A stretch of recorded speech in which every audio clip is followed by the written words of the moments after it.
নমস্কাৰ আপুনি চাবলৈ আৰম্ভ কৰিছে সুপাৰ প্ৰাইম 18 ষ্টুডিঅ'ত মই কৃপাঞ্চল ৰাজবংশী দিনটোৰ সবাতোকৈ চৰ্চিত খবৰটো আৰু প্ৰায় প্ৰতিটো খবৰৰ আটিগুৰি মাৰি সুপাৰ প্ৰাইম 18ত জনাবলৈ চেষ্টা কৰিম কিন্তু শেহতীয়াকৈ এটা অতি দুৰ্ভাগ্যজনক খবৰেৰে আৰম্ভ কৰিবলৈ লৈছো এতিয়াৰ সুপাৰ প্ৰাইম 18 সোণাৰী আইদৌবাৰী চাহ বাগিচাত এটা হত্যাকাণ্ড সংঘটিত হৈছে আৰু সেই হত্যাকাণ্ডটোত পিতৃয়ে হত্যা কৰিছে ৰুগীয়া পুত্ৰক হত্যা কৰি নদীত পেলাই দিছে জগন্নাথ গোৱালাই নৰেশ গোৱালা পুত্ৰৰ নাম তেওঁক হত্যা কৰিছে আৰক্ষী আটক কৰিছে হত্যাকাৰী জগন্নাথ গোৱালাক বৰ্তমানেও উদ্ধাৰ হোৱা নাই নৰেশ গোৱালাৰ মৃতদেহ নদীৰ খুঁটত উটি যোৱাৰ সন্দেহ কৰা হৈছে হত্যাকাৰীক লগত লৈ মৃতদেহৰ সন্ধানত এতিয়া সোণাৰী আৰক্ষী আৰু স্বাভাৱিকতে গা খিয়ৰি উঠা এটা ঘটনা ৰুগীয়া পুত্ৰ হয়তো কি কাৰণত এনে ঘটনা সংঘটিত কৰিলে পিতৃয়ে আমি ভাষ্য শুনাবলৈ চেষ্টা কৰিম কিহৰ বাবে এই ঘটনাটো সংঘটিত কৰিবলৈ বাধ্য হ'ল পিতৃ কিন্তু নিৰ্দয়ভাৱে নিজৰ পুত্ৰৰ ডিঙি চেপি হত্যা কৰিলে এগৰাকী পিতাকে আৰু পিতৃয়ে হত্যা কৰা পুত্ৰগৰাকীক বিচাৰি তেওঁৰ মৃতদেহ বিচাৰি ইতিমধ্যে সোণাৰী আৰক্ষী অভিযান অব্যাহত ৰাখিছে এই মুহূৰ্তত আমি প্ৰথমতে ভাষ্য আগবঢ়াবলৈ চেষ্টা কৰিম তাৰ পাছতে সাংবাদিকৰ সৈতে কথা পাতিম আচলতে কাৰণটো কি আৰু কিমান দূৰ আগবাঢ়িছে এতিয়া তদন্ত এই মুহূৰ্তত শুনাইছো ভাষ্য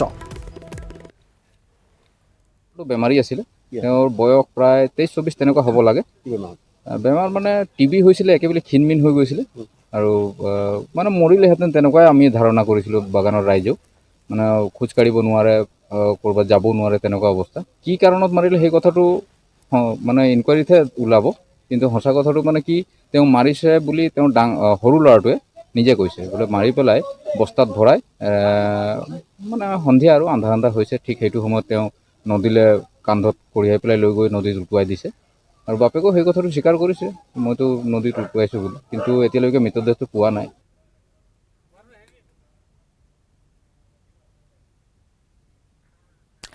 হানসেং কোঁৱৰ আপোনাৰ সৈতে ফোনযোগে সংযুক্ত হৈছে এই মুহূৰ্তত অতিকৈ নিৰ্দয়জনক এটা ঘটনা সংঘটিত হৈছে বাপেকেও পোনচাতে কৈছে সৰু ভায়েকেও ইতিমধ্যে কৈছে দেউতাই মাৰিছে নদীত পেলাই দিছে তাৰ পাছত শেহতীয়াকৈ তদন্তত কি ওলাইছে আপোনাৰ পৰা জানিম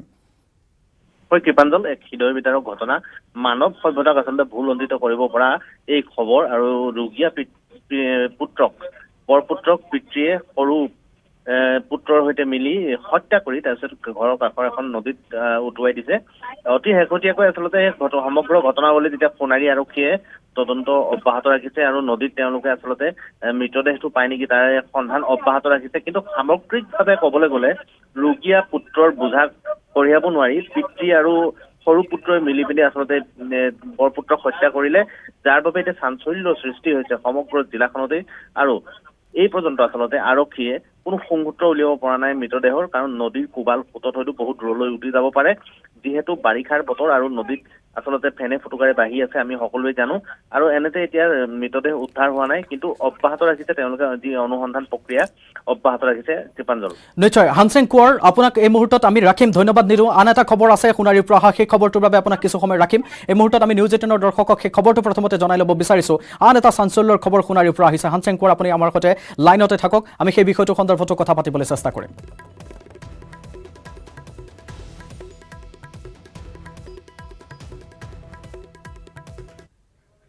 প্ৰথমতে খবৰটো জনাইছো সোণাৰীত 5গৰাকী ভুৱা তদন্তকাৰী বিষয়াক আটক কৰা হৈছে চৰাইদেউ পৰিবহণ কাৰ্যালয়ৰ পৰা আটক কৰা হৈছে এই 5গৰাকীক সোণাৰী আৰক্ষী আটক কৰিছে এই 5 প্ৰবঞ্চকক অবৈধ অনুজ্ঞাপত্ৰৰ তদন্তৰে চলাই আহিছিল তেওঁলোকে প্ৰবঞ্চনা নথিপত্ৰ পৰীক্ষণ কৰি থকা অৱস্থাত 5 প্ৰবঞ্চকক আটক কৰা খবৰ আহিছে আৰু ধৃত 5 প্ৰবঞ্চকৰ ঘৰ জানিব পৰা গৈছে তিনিচুকীয়াত আৰু ধৃত কেইজনৰ নাম জনাই ল'ব বিচাৰিছো এই মুহূৰ্তত আলতাফ হুছেইন মঞ্জু দাস ৰূপম চৌধুৰী আৰু ধৃত মহচিন আলী আলতাফ হুছেইন 5 প্ৰবঞ্চকক সোণাৰী আৰক্ষীয়ে জেৰা অব্যাহত ৰাখিছে তাৰ পাছত শেহতীয়া কি আহিছে সেই সন্দৰ্ভত জানিবলৈ চেষ্টা কৰিম আমাৰ সৈতে সংযুক্ত হৈ আছে সোণাৰীৰ পৰা আমাৰ সাংবাদিক হানসেং কোঁৱৰ শেহতীয়া তদন্তত কি ওলাইছে আপোনাৰ পৰা জানিম হয় আচলতে এক মানে তেওঁলোক পৰিবহণ বিষয়ে নানান ধৰণৰ তেওঁলোকৰ প্ৰশ্ন থকা হৰকা কৰিছিলে কৰ্মচাৰীসকলক আৰু তাৰ যিসমূহ ফাইল পত্ৰ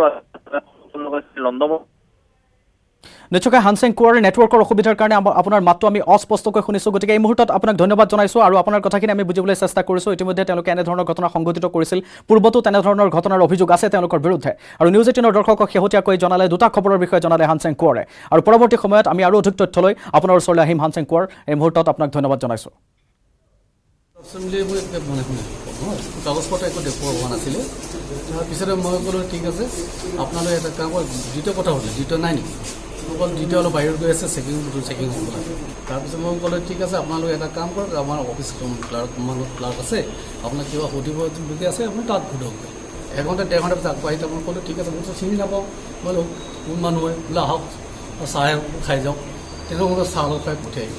তাৰপিছত আকৌ তেখেতৰ তই আকৌ বৰা ৰুমত গৈ মই এই ফাইল পত্ৰ বিচাৰি শুনিলোঁ তাৰপিছত আমাৰ এমটনো তাতো সোমাইছিল তাতো কিবা মানে কাগজ পত্ৰ তাত চাইছিল তাৰপিছত চোৱাৰ পিছতেই কিছুসময় পিছত ধৰি লওক আমাৰ ATC বাইদেউ আহিল ATC বাইদেৱে মোক ক'লে যে কোনো মানুহ আহিছিল বোলো হয় বাৰু আহিছে মই ঠিক আছে মই চাওঁচোন ক'ত আছে মই মাতি দিম তেতিয়া লগে লগে আহিল অহাৰ পিছতে অলপ পিছতে মেডাম ওলাই তাত ক'লে নহয় আপোনালোকে SP ছাৰ তাত মাতিছে তাৰপিছত লৈ আহি যাওঁ অহাৰ পিছত আহি এতিয়া মোৰ ইয়াত থাকিব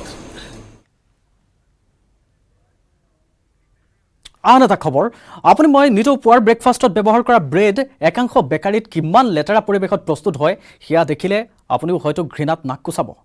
নিউজ 18ৰ সাংবাদিকৰ ষ্টিং অপাৰেশ্যনত ধৰা পৰিছে নগাঁৱৰ এটা বেকাৰী ফেক্টৰীৰ চৰম অস্বাস্থ্যকৰ পৰিৱেশ আমি প্ৰথমতে সেই দৃশ্য দেখুৱাইছোঁ তাতে চাওক কেনেকৈ পইতাচোৰা পিয়াপি দি আছে আৰু ইমানেই বেছি অস্বাস্থ্যকৰ পৰিৱেশ যে সেই বেকাৰীটোত চাকৰি কৰা লোকসকলেও এতিয়া নাক কোচাইছে যেতিয়া সাংবাদিক গৈছিল তালৈ তাৰ পাছতে কি প্ৰতিক্ৰিয়া হ'ল আৰু তাৰ স্বত্বাধিকাৰে কি ধৰণে ক'লে আমি প্ৰথমতে প্ৰতিবেদন আকাৰে সেই দৃশ্য আপোনালোকক দেখুৱাবলৈ চেষ্টা কৰিম লগতে ফঁহিয়াই জনাবলৈ চেষ্টা কৰিম আৰু তাৰ পাছত নগাঁৱৰ সাংবাদিক নীলোৎপল বৰাৰ সৈতে আমি কথা পাতিম এই মুহূৰ্তত সেই প্ৰতিবেদন আগবঢ়াইছোঁ ৰাতিপুৱা চাহ কাপৰ লগত ব্ৰেড বাটাৰ খাই ভাল পায়নে আপুনি কিমান পৰিষ্কাৰ আপুনি মই ব্যৱহাৰ কৰা বেকাৰী ফেক্টৰীৰ পৰিৱেশ নিউজ 18ৰ ষ্টিং অপাৰেশ্যনত ধৰা পৰিল বেকাৰী ফেক্টৰীৰ লেতেৰা পৰিৱেশ চৰম অস্বাস্থ্যকৰ পৰিৱেশত প্ৰস্তুত কৰা হয় বেকাৰী সামগ্ৰী নগাঁৱৰ এটা বেকাৰী প্ৰতিষ্ঠানত আমি চলাই ষ্টিং অপাৰেশ্যনত ধৰা পৰিছে কিমান লেতেৰা পৰিৱেশত কিমান অস্বাস্থ্যকৰভাৱে প্ৰস্তুত কৰা হৈছে বিভিন্ন বেকাৰীৰ সামগ্ৰী হয় চৰম অস্বাস্থ্যকৰ পৰিৱেশত প্ৰস্তুত কৰা হয় বেকাৰীৰ সামগ্ৰী এয়া নগাঁও চহৰৰ কেঁচাআলিস্থিত সুৰুজ বেকাৰীৰ ভিতৰৰ পৰিৱেশ চাওক কিদৰে ব্ৰেড কেক অথবা বনৰ ওপৰত বগাই ফুৰিছে পইতাচোৰা এই লেতেৰা বাল্টিটোলৈ প্ৰত্যক্ষ কৰক এইটো বাল্টিতেই কণী ভাঙি কেক বনাবলৈ ময়দাৰ লগত মিহলোৱা হৈছে আনহাতে ফেক্টৰীৰ ভিতৰতেই গুটখা খাই পিক পেলাইছে শ্ৰমিকে সেই ঠাইতে ৰখা হৈছে বেকাৰীত নতুনকৈ প্ৰস্তুত হোৱা খাদ্য সামগ্ৰী অৱশ্যে সংবাদ মাধ্যমৰ কেমেৰা দেখি তত হেৰুৱা বেকাৰীৰ মালিকে ক'লে সদায় চাফা কৰিয়ে থাকোঁ আজিহে লেতেৰা হৈ আছে আমি চাফা কৰিয়ে ৰাখোঁ নি টাইম সুৰুজ বেকাৰী কিমান বছৰৰ পৰা চলি আছে এইটো 10 বছৰ 10 বছৰ 10 বছৰত আজিলৈকে আপোনালোকৰ প্ৰশাসনৰ ফালৰ পৰা কোনোবা আহিছেনে চাবৰ কাৰণে ইয়াত বেকাৰীখনৰ আহিছে চাই গৈছে তেওঁলোকে চাইছে তেতিয়া পৰাইতো আপোনালোকৰ ফায়াৰৰ কোনো ধৰণৰ ব্যৱস্থা নাই নাই তেওঁলোকে একো কোৱা নাই নাই জনতাৰ স্বাস্থ্যসন্মত খাদ্যৰ নিশ্চিতিৰ বাবে থকা ৰাজ্যৰ খাদ্য সুৰক্ষা বিভাগে অৱশ্যে এইসমূহ দিশ পৰ্যবেক্ষণ কৰাৰ বাবে আহৰি নাপায়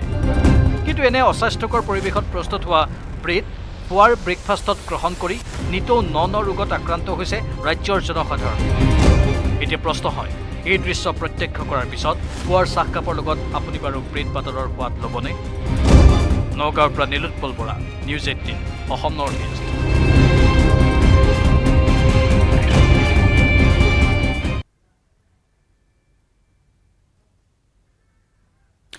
নীলোৎপল বৰা আপোনাৰ সৈতে ফোনযোগে সংযুক্ত হৈছোঁ এই মুহূৰ্তত আৰু তেওঁলোকৰ ভাষ্য শুনিবলৈ পোৱা গৈছে তেওঁলোকে প্ৰায় চাফা কৰি ৰাখে কিন্তু আজি আপোনালোক যোৱাৰ বাবেহে চাফা কৰিবলৈ তেওঁলোক পাহৰি গ'ল এনেধৰণৰ বহু তেওঁলোকৰ হাতত বাহানা আছে বহু কথাই আছে আপোনাৰ পৰা শেহতীয়াকৈ জানি ল'ম কি ব্যৱস্থা লৈছেনে এই বাতৰি পৰিৱেশনৰ পাছতো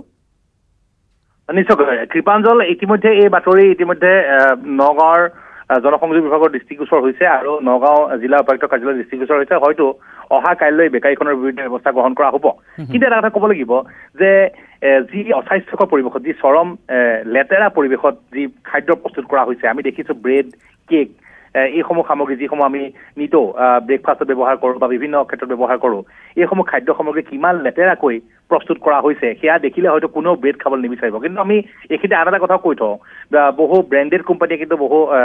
স্বাস্থ্যসন্মতভাৱে এনেধৰণৰ খাদ্য প্ৰস্তুত কৰে নগাঁৱতে বহু ভাল বেকাৰীও আছে অৱশ্যে আমি সেই কথাও নকওঁ কাৰণ বিভিন্ন ধৰণৰ নামী বেকাৰীয়ে বহু স্বাস্থ্যসন্মতভাৱে খাদ্য প্ৰস্তুত কৰে কিন্তু এনে কিছু বেকাৰী আছে বহু বেছিভাগ বেকাৰীয়ে কিন্তু এনে লেতেৰা পৰিৱেশত কিন্তু খাদ্য প্ৰস্তুত কৰি আহিছে ব্ৰেড প্ৰস্তুত কৰি আহিছে আপুনি পুৱাৰ ব্ৰেকফাষ্টত আমি প্ৰায় ব্ৰেড বাটাৰ ব্যৱহাৰ কৰোঁ কিন্তু সেই ব্ৰেড কিমান লেতেৰা পৰিৱেশত আমি ভিজুৱেলছ দেখুৱাইছোঁ আমি news 18 Assam north east sting operation কৰিছিলোঁ তাত সকলো পৰিস্ফুট হৈ পৰিছে কিমান লেতেৰা পৰিৱেশত সেই খাদ্য প্ৰস্তুত কৰা হৈছে যাৰ পৰিপ্ৰেক্ষিতত কিন্তু বৰ্তমান সকলোৱে ঘৃণাত নাক কুচাইছে আৰু এনেধৰণৰ যিসমূহ বেকাৰী আছে তাৰ বিৰুদ্ধে খাদ্য সুৰক্ষা বিভাগে কিয় ব্যৱস্থা গ্ৰহণ নকৰে বা এনেধৰণৰ বেকাৰীসমূহত যি স্বাস্থ্যসন্মত তেওঁলোকে স্বাস্থ্যসন্মতভাৱে খাদ্য প্ৰস্তুত কৰিছে নাই সেইসমূহ দি পৰ্যবেক্ষণ কৰাৰ বাবে ব্যাগম যি খাদ্য সুৰক্ষা বিভাগটোৱে কিয় সময় নাপায় কিয় আহৰি নাপায় এয়াও প্ৰশ্নৰ বিষয় আমি কিছুদিনৰ পূৰ্বে আমি বাতৰি সম্প্ৰচাৰ কৰিছিলোঁ খাদ্য সুৰক্ষা বিভাগৰ এগৰাকী পৰিদৰ্শকক দুৰ্নীতি অভিযোগত গ্ৰেপ্তাৰ কৰিছিলে তেওঁলোকে বিভিন্ন সময়ত উৎকোচ লৈ বিভিন্ন সময়ত দুৰ্নীতি সংঘটিত কৰি আহিছে কিন্তু এনেধৰণৰ বেকাৰীসমূহক হয়তো তেনে দুৰ্নীতিৰ মাধ্যমেৰে হয়তো তেওঁলোকে অনুজ্ঞা পত্ৰ প্ৰদান কৰিছে যাৰ পৰিপ্ৰেক্ষিতত তেওঁলোকে হয়তো চৰকাৰক এনেধৰণৰ দুৰ্নীতিগ্ৰস্ত বিষয়াক ঘোষ দি এনেদৰে লেতেৰা পৰিৱেশত খাদ্য প্ৰস্তুত কৰি আহিছে কিন্তু অতিকৈ গুৰুত্বপূৰ্ণ বিষয় নিতৌ কিন্তু সকলোৱে ব্ৰেড কিনি আহিছে কেক কিনে বন কিনে বা সকলোৱে এনেধৰণৰ খাদ্য সামগ্ৰী বেকাৰী খাদ্য সামগ্ৰী সকলোৱে কিনে কাৰণ যিহেতু আজিকালি ব্যস্ততাপূৰ্ণ জীৱনত মানুহে সময় নাপায় গতিকে যথেষ্ট প্ৰয়োজন হয় নিৰূপল বৰা আৰু দৃশ্য যি দেখিবলৈ পোৱা গৈছে পঁইতাচোৰে তাত PIP দি আছে দেখিলেই এটা ঘিন লগা দৃশ্য বা নাক কোচ খাই অহা দৃশ্য দেখিবলৈ পোৱা গৈছে আৰু আপুনি এটা ইম্পেক্টৰ কথা কৈছে নিউজ 18ৰ দৰ্শকসকলৰ বাবে যে সেয়া এতিয়া জিলা দণ্ডাধীশৰ তাতে তেওঁলোকৰ তাত দৃষ্টিগোচৰ হৈছে সেই ব্যৱস্থা তেওঁলোকে অতি শীঘ্ৰেই ল'ব আৰু জিলা প্ৰশাসনে ইতিমধ্যে ব্যৱস্থা ল'ব বুলি আপুনি জনাইছে আপোনাক ধন্যবাদ জনাইছোঁ এইখিনি কথা শেহতীয়াকৈ জনোৱাৰ বাবে নিৰূপল বৰা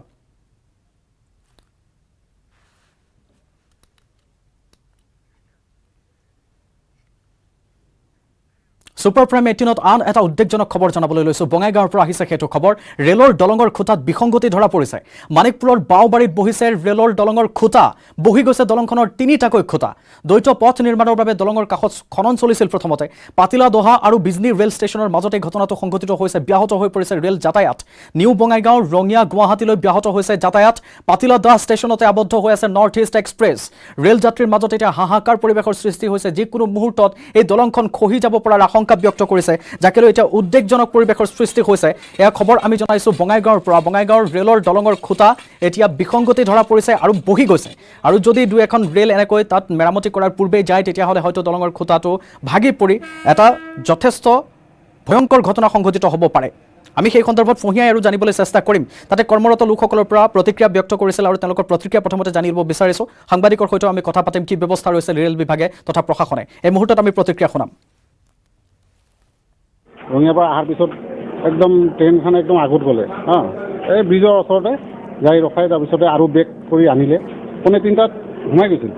নিদিমা ৰাইট টাইমে সোমাব লগা আছিল তাৰ আগতে মানে ৰখাই দিলে ভালে হ'ল ইমান পেচেঞ্জাৰ চবৰে এটা ৰিক্সৰ মানে আছিল তাৰপিছত হামধুম কাম হৈছে ষ্টেচনৰ পৰা পূৰা একদম লাগিছে কাম কৰাই দিল এতিয়া মানে ট্ৰেইন আৰু এৰিব ব্ৰিজ বোলে দাবী গৈছিল ব্ৰিজটো মানে তলত মানে লাইনৰ হেৰিটো পূৰা তলত মানে আহিছিলে তাৰপিছত এতিয়া মানে ক্লিয়াৰ হ'ব আৰু ক্লিয়াৰ হৈ মালগাড়ী এটা যাব তাৰপিছতে হেৰি হ'ব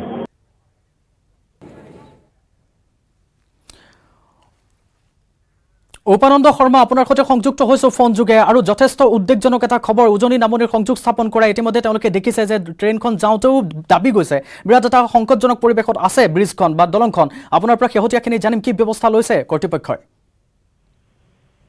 হয় কৃপাঞ্জল এক দায়িত্বহীন কাণ্ড ক'ব লাগিব আৰু নিউ বঙাইগাঁৱৰ পৰা ৰঙিয়া হৈ গুৱাহাটীলৈ যোৱা দ্বৈত যি ৰেলপথ সম্প্ৰসাৰণৰ কাম চলি আছিলে আৰু সেই কাম চলি থকাৰ সময়তে মানাহ নৈৰ কাষত মানিকপুৰৰ ওচৰত এটা ঠাইত আচলতে দলং এখনৰ কাষত খুন্দি আছিলে তাতে দলং নিৰ্মাণ কৰাৰ কাৰণে দ্বৈত পথ নিৰ্মাণ কৰাৰ কাৰণে আৰু সেই সময়তে আচলতে কাণ্ডজ্ঞানহীনভাৱে পুৰণি খুঁটাৰ কাষত JCB ফকলেণ্ড আদিৰে যেতিয়া খনন চলাইছিলে আৰু সেই সময়ত বাৰিষা কালৰ কাৰণে এই খুঁটি তিনিডাল খুঁটি খহি গৈছিলে আৰু সেই খহি যোৱাৰ কাৰণে ৰেল যাতায়াত ব্যাহত হৈ পৰে আৰু কেইবাখনো ৰেল দ্ৰুতগামী ৰেল বিভিন্ন ষ্টেচনত আবদ্ধ হৈ পৰিব লগা হয় আৰু যাত্ৰীসকলেও আচলতে হাহাকাৰ কৰিবলগীয়া হয় তেওঁলোকক আচলতে সুদুত্তৰ দিব পৰা নাছিল প্ৰথম অৱস্থাত ৰেল কৰ্মীসকলে বা যাত্ৰীসকলেও আচলতে অনিশ্চয়তাত আছিলে যে তেওঁলোকে গন্তব্য স্থানৰ কেতিয়া যাব বা ৰেলসমূহ যিসমূহ নিয়ন্ত্ৰণ কৰা হৈছে বিভিন্ন ষ্টেচনত সেইসমূহ আচলতে কেতিয়ালৈকে যাব কিন্তু আটাইতকৈ ভাল খবৰটো যে এতিয়া আংশিকভাৱে ৰেলৰ দলংখন মেৰামতি কৰা হৈছে আৰু ৰেলসমূহ লাহে লাহে সেই ৰেলপথ চোৱাৰে যাবলৈ কিন্তু দিয়া সেয়া হৈছে। উপানন্দ শৰ্মা অস্থায়ীভাৱে তেওঁলোকে সেয়া তাত নিৰ্মাণ কৰিছে বা অস্থায়ীভাৱে মেৰামতি কৰিছে ইয়াৰ এটা স্থায়ী সমাধান নিশ্চয় কৰিব লাগিব কাৰণ দুদিনমান পাছত আকৌ সেই ঘটনা সংঘটিত হ'ব পাৰে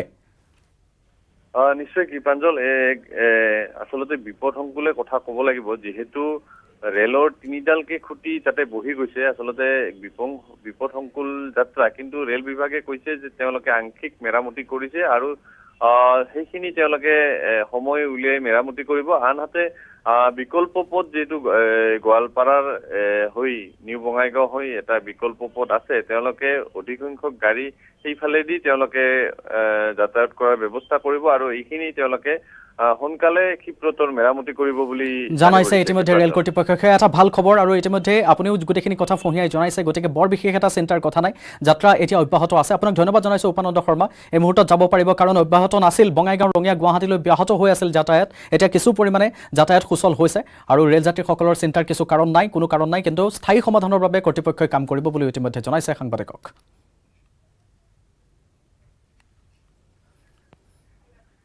এবাৰ খবৰ জনাম আমি কেবিনেট সভাৰ তেজপুৰত কাইলৈ অনুষ্ঠিত হ'ব যেহেতু অসম চৰকাৰৰ কেবিনেট তাৰপিছত দেওবাৰ আৰু সোমবাৰে অনুষ্ঠিত হ'ব উপায়ুক্ত সন্মিলন আমি উপায়ুক্ত সন্মিলনক লৈ যি যুদ্ধংদেহী তৎপৰতা দেখিবলৈ পোৱা গৈছে তাৰ পোনপটীয়া দৃশ্য আপোনালোকক দেখুৱাইছোঁ শোণিতপুৰ জিলা প্ৰশাসনে যুদ্ধংদেহীভাৱে সেই কাৰ্য আগবঢ়াইছে ৰং সানি নৰূপ দিবলৈ চেষ্টা কৰা হৈছে তেজপুৰখনক ৰাস্তা ঘাট ফুটপাথ সকলো এফালৰ পৰা চিকুণাই তোলা হৈছে 11 জুনৰ পৰা 3 দিনীয়াকৈ অনুষ্ঠিত হ'ব অসম চৰকাৰৰ কেবিনেট আৰু উপায়ুক্ত সন্মিলন প্ৰথম 2টা দিনৰ কাৰ্যসূচীতে উপস্থিত থাকিব মুখ্যমন্ত্ৰীগৰাকী আৰু তেজপুৰৰ বটামাৰীত ইতিমধ্যে নিৰ্মাণ সম্পূৰ্ণ হৈ উঠিছে নৱনিৰ্মিত আটকধুনীয়া তেজপুৰ কনভেনশ্যন চেণ্টাৰ এই কনভেনশ্যন চেণ্টাৰতে 3 দিনীয়া কাৰ্যসূচীৰে অনুষ্ঠিত হ'ব কেবিনেট আৰু উপায়ুক্ত সন্মিলন আৰু অসম চৰকাৰৰ সকলো মন্ত্ৰী আৰু ৰাজ্যৰ আটাইকেইখন জিলাৰ উপায়ুক্তলৈ তেজপুৰলৈ আদৰিবলৈ সাজু হৈছে শোণিতপুৰ জিলা প্ৰশাসন মুঠতে 3টা দিন ভিভিআইপিৰে গিজাই থাকিব তেজপুৰ আৰু দিছপুৰ হ'বগৈ নেকি তেজপুৰ তেনেধৰণে এতিয়া চিন্তা চৰ্চা চলিছে কাৰণ এনেধৰণে প্ৰস্তুতি এতিয়া অব্যাহত ৰাখিছে আৰু লগতে বিত্তমন্ত্ৰীগৰাকীও কৈছে কাইলৈ কেবিনেটত এটা বহু ভাল খবৰ আছে সেই খবৰটোৰ বাবে আমি অপেক্ষা কৰিব লাগিব নিশ্চয় নিউজ 18 দৰ্শকক জনোৱা যাব কেবিনেটৰ সিদ্ধান্তৰ পাছত এই মুহূৰ্তত আমি প্ৰতিক্ৰিয়া শুনাম দুটাকৈ চমুকৈ প্ৰতিক্ৰিয়া শুনাম কেনেধৰণে তেওঁলোকে প্ৰস্তুতি চলাইছে তাৰ পাছতে আমি অন্যান্য খবৰৰ মাজলৈ যাম এই বিষয়টোৰ সন্দৰ্ভত বতৰে যদি বিধি পথালি নিদিয়ে এতিয়া যিটো বতৰ বৰ্তমান হৈ আছে বাকী আমি সম্পূৰ্ণ প্ৰস্তুত পৰহি দিনা 11টা বজাত কেবিনেট ইয়াত হ'ব আৰু অসম চৰকাৰৰ আটাইসকল মাননীয় মন্ত্ৰী ইয়ালৈ আহিব আৰু তাৰ নেক্সট ডে দুদিনীয়াকৈ আমাৰ ইয়াত গোটেই অসমৰ মানে ডিচিবিলাক ইয়ালৈ আহি আছে আৰু ডিচি সন্মিলন ইয়াতে হ'ব প্ৰস্তুতি সম্পূৰ্ণ হৈছে আমি প্ৰায় সাজু আটাইখিনিৰ কাৰণে বতৰটো অকণমান আজি মানে বতৰে আমাক অলপ বিধি পথালি দিছে মানে আমি যিমানখিনি আউটডোৰ কাম কৰিবলগীয়া আছিলে ইমানখিনি এতিয়া এই মুহূৰ্তলৈকে আমি কৰিব পৰা নাই যেনেকুৱা ৰাস্তাৰ কিছু কাম আছে সেই কামখিনি আমি এতিয়া বতৰৰ কাৰণে কৰিব পৰা নাই কিন্তু আমি ৰাতিৰ ভিতৰত এইখিনি কাম শেষ কৰিম অকণমান যেতিয়াই সুবিধা পাওঁ আমাৰ সকলো মেন এণ্ড মেচিনাৰী ৰেডি আছে আৰু ইনহাউচ ভিতৰৰ কাম প্ৰায়খিনি আমি সমাপ্ত কৰিছোঁ আৰু আমাৰ ভালেখিনি ডেলিগেট এতিয়ালৈকে আহি পাইছে আৰু আহি আছে গতিকে বাকী সম্পূৰ্ণ প্ৰস্তুতি আনফালে লিচু কিনিবলৈ আহিছিল দৃশ্য দেখিব আপোনালোকে চৰকাৰক সমালোচনা কৰিছে তেনেকুৱা সময়তে ৰকিবুল হুছেইনে তেজপুৰত কেবিনেট বৈঠকৰ যোজা চলোৱাৰ বাবে ৰাজ্য চৰকাৰক সমালোচনা কৰিছে কংগ্ৰেছৰ বিধায়কগৰাকীয়ে দিছপুৰৰ বাহিৰত কেবিনেট পাতি চৰকাৰে ধনৰ শৰাধ কৰিছে আৰু তেওঁ মন্তব্যত ইতিমধ্যে কৈছে 5 লাখ টকাকৈ শৰাধ হয় বুলি ইতিমধ্যে শাসকীয় দলেই কৈছে সেই কথা আৰু কংগ্ৰেছৰ বিধায়কগৰাকীয়ে লগতে কি ক'লে এই মুহূৰ্তত আমি ভাষ্য আগবঢ়াইছোঁ তেখেতৰ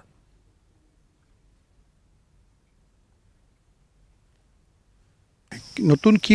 কৰিম বুলি কৈ এটুকে কৰি দেখুৱাইছে মুখ্যমন্ত্ৰী ডাঙৰীয়াক নিজেই ক'লে মই বুজা কৈছিলোঁ যে আপোনালোকে যে বাহিৰত এনেকৈ কেবিনেট কৰে ৰাজকোষৰটো বহুত টকা যায় তেতিয়া তেওঁ ক'লে যে বেছি টকা নাযায় 5 লাখ টকা যায় তেতিয়া মই বিধানসভাত কৈছোঁ যে 5 লাখ টকা কাৰোবাৰ কাৰণে একো নহয় কিন্তু 5 লাখ টকা বহু পৰিয়ালে বহু বছৰ চলিব পাৰে কেবিনেটটো তেনেকৈ যে আনে গোটেই অফিচটো কেনেকৈ আনিব কিবা এটা ছাবজেক্টৰ ওপৰত যেতিয়া আলোচনা হৈ থাকে সেই ছাবজেক্টৰ যদি কিবা ৰিলিভেণ্ট ফাইল লাগে কণ্ট্ৰভাৰ্চি হয় তেতিয়া কমিশ্যনাৰ বা তেওঁৰ লগত থকা সংলগ্ন অফিচাৰজনক কেবিনেটলৈ মাতি আনে এতিয়া সেই গোটেই অফিচাৰখিনি আহিব লাগিব এতিয়া বিভাগৰ কৰ্মচাৰী আহিলেও তেওঁলোকক আকৌ ট্ৰেন্সপৰ্টেশ্যনৰ পইচা দিব লাগিব যদি ট্ৰেন্সপৰ্টেশ্যনৰ পইচা দিব লাগে আপোনাৰ তেলৰ পইচাও দিব লাগিব গতিকে এই কথা বতৰাবিলাকত কি কাৰণে কৰি আছে, চমক সৃষ্টি কৰিছে। চমকটো কিমান আপোনাৰ ভাল হ'ব বেয়া হ'ব সঠিক সময়ত ৰাইজে নিশ্চয় সিদ্ধান্ত ল'ব। তথাপি কৈছোঁ যে এই সময়খিনিত খুব ভাল নহয়, এইবিলাক ধাৰ লৈ পেলাই চলি আছে। যিখন ৰাজ্যত ধাৰৰ বোজা ইমান, তাত এনেদৰে বিলাসিতা কৰিব নাপায়। সহজ সৰলভাৱে কথাবিলাক কৰিব লাগে, যাতে ৰাইজৰ পইচা এটা পইচা খৰচ কৰোঁতে যাতে চিন্তা কৰিবলগীয়া হয়। আৰু এটা খবৰ, মোক কোনেও একো কৰিব নোৱাৰে, জুবিন গাৰ্গৰ কথা কৈ হুংকাৰ দিছে ৰূপজ্যোতি কুৰ্মীয়ে।